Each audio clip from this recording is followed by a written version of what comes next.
Episode 2। Plan है कि बुरी तरह से फेल होते ही रकेल, टोकी और मोनिका सफेद झंडी लेकर सरेंडर करने चले गए। पहले तो कर्नल इन तीनों को मारने का ऑर्डर देने वाला था, बट एंजल ने इसे समझाया कि ऐसा करना पुलिस को विलन बना देगा और उन चोरों को पब्लिक की नजरों में hero. First and probably the last time angel का कहा मानकर कर्नल साहब रकेल से बातचीत करने चले गए। रकेल ने कर्नल को दिखाया कि गांडिया को अर्जेंटली सर्जरी की जरूरत है। अगर कर्नल आर्मी को पीछे हटा देंगे तो ये लोग गांडिया को उसके हवाले कर देंगे। इनके बीच चले इस निगोशिएशन के दौरान रकेल ने नोटिस किया कि कर्नल ने एक बार भी प्रोफेसर का नाम नहीं लिया। अगर प्रोफेसर को पुलिस ने पकड़ लिया तो कर्नल साहब अभी तक इतने टेंशन में क्यों दिख रहे हैं। रकेल फौरन समझ गई कि शायद सियारा पुलिस से हटकर अकेले काम कर रही है। इस थियरी को टेस्ट करने रकेल ने कर्नल से पूछा कि कुछ भी डिसाइड करने से पहले ये एक बार प्रोफेसर से बात करना चाहते हैं, और कर्नल मान गए। ये देखकर रकेल को पूरा यकीन हो गया कि सियारा वाकई में अकेले काम कर रही है। बाहर आर्मी को देखकर हॉस्टेजेस में खड़े गवर्नर समझ गए कि मामला अब बहुत सीरियस हो गया।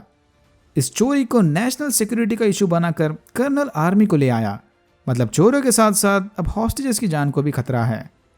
यह सुनते ही आर्टुरो ने फिर से हीरो बनने की प्लानिंग शुरू कर दी। बाहर जब यह सब चला था तब गांडिया ने उंगली करके बगोटा को पारा चढ़ा दिया।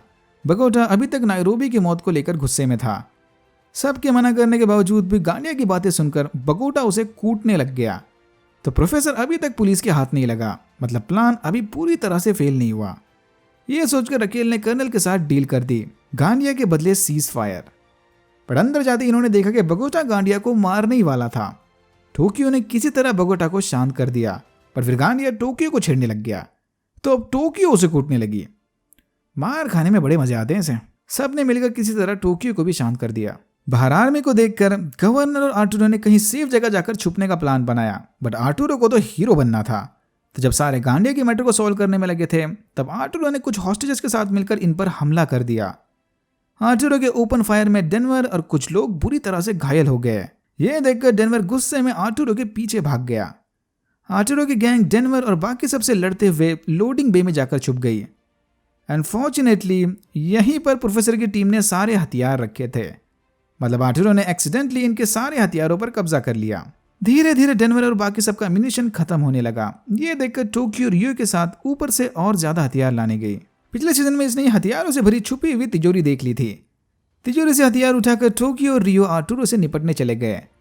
कर्नल चाहते थे कि सगास्टा उसकी सरफिरी टीम को छोड़कर आर्मी के ट्रेंड ऑफिसर के साथ काम करे, पर सगास्टा उसकी टीम के बिना कहीं नहीं जाने वाला। सगास्टा बैंक पर कब्जा करने किसी भी हद तक जा सकता था। इसकी बातें सुनकर सुआरेज ने कर्नल को याद दिलाया कि अंदर अभी भी ढेर सारे मासूम हॉस्टेजेस मौजूद हैं। अगर सगास्टा की टीम अंदर गई तो वो बेझिझक होकर रास्ते में आने वाले हॉस्टेजेस को भी मार देंगे, बट कर्नल को किसी भी कीमत पर बैंक पर कब्जा करना था। सुआरेज के समझाने के बावजूद भी कर्नल ने सगास्टा को अंदर जाने की परमिशन दे दी। हेलीकॉप्टर को लैंड करके मार्सियल और बेंजामिन प्रोफेसर से मिलने चले गए। बाहर सीसीटीवी में इन दोनों को देखकर प्रोफेसर ने सियारा का ध्यान भटकाने की कोशिश की, पर सियारा ने इसका पैंतरा फौरन पकड़ लिया। प्रोफेसर चिल्ला कर मार्सियल को वार्निंग देने लगा कि तभी सियारा ने पास रखी बेहोशी की दवा से प्रोफेसर को सुला दिया। प्रोफेसर को मस्त बेड पर लिटाकर सियारा ने मार्सियल को अपने जाल में फंसाया और इसे भी बेहोशी का इंजेक्शन लगा दिया। उस वक्त बेंजामिन हल्का होने गया था। बेंजामिन के टॉयलेट से बाहर आते ही सियारा ने उसे भी बांध दिया। रकेल जानती थी कि आर्मी के अंदर आने से पहले इन्हें गांडिया को छोड़ना होगा, बट अगर गांडिया ने बाहर जाकर उन्हें अंदर हॉस्टेज के साथ चले सिविल वॉर के बारे में बताया तो आर्मी मौके का फायदा उठाने अंदर आ जाएगी। तो बगोटा ने गांडिया की छाती पर स्मोक ग्रेनेड चिपकाकर उसे बाहर भेज दिया, ताकि बाहर पहुंचते ही गांडिया बिना कोई इन्फॉर्मेशन लीक किए बेहोश हो जाए।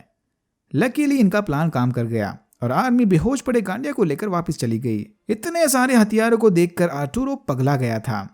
ये कभी डेनवर पर बम फेंक रहा था तो कभी फ्लेम थ्रोअर से आग बरसा रहा था। गवर्नर ये देखकर समझ गया था कि आर्टुरो ये सब डेनवर से पर्सनल बदला निकालने के लिए कर रहा है, इसे कोई हीरो नहीं बनना। डेनवर को बाहर निकालने आर्टुरो उसे मोनिका और बच्चे को लेकर चिढ़ाने लग गया, ताकि गुस्से में होश होकर डेनवर आर्टुरो के सामने आ जाए। एज एक्सपेक्टेड डेनवर ने बिल्कुल ऐसा ही किया, बट एन मोमेंट पर मनीला ने उसे बचा लिया और समझाया कि भाई दिमाग को ठंडा रख, टोक्यो रियो हथियार लेकर आते ही होंगे। ये सुनते ही आर्टुरो फोकलिफ्ट से काम चलाऊ टैंक बनाकर बाहर आ गया। मोनिका जानती थी कि अगर इसने समय रहते आर्टुरो को नहीं रोका तो डेनवर गुस्से में कंट्रोल खोकर आर्टुरो के जाल में फंस जाएगा। तो मोनिका आर्टुरो को रोकने एयर डक्ट के रास्ते निकल गई। आर्टुरो का काम चलाऊ टैंक सब पर भारी पड़ने लगा था कि तभी मोनिका एयर डक्ट से होते हुए आर्टुरो के पीछे उतर गई और उस पर बंदूक तान दी। ये देखकर आर्टुरो मोनिका का ध्यान भटकाने उसे झूठे वादे करने लग गया कि अगर इसने आर्टुरो को मार दिया तो उसका बच्चा अनाथ हो जाएगा। वैसे भी डेनवर के यहाँ से जिंदा बच के बाहर निकलने के चांसेस बहुत कम है। तो अब आर्टुरो ही मोनिका के बेबी का प्लान बी है। आर्टुरो एक्चुअल में मोनिका का ध्यान भटकाकर उसे मारने वाला था। आर्टुरो की चाल का पता चलते ही मोनिका ने उसे शूट कर दिया और यहाँ होता है एपिसोड 2 खत्म। अगर आपकी वीडियो अच्छा लगा तो please like share and subscribe for more videos like this. मैंने ऐसे और भी वीडियोस बनाए जिनके लिंक्स आपको डिस्क्रिप्शन बॉक्स में मिल जाएंगे। Thank you very much for watching and I am hoping to see you in my next one.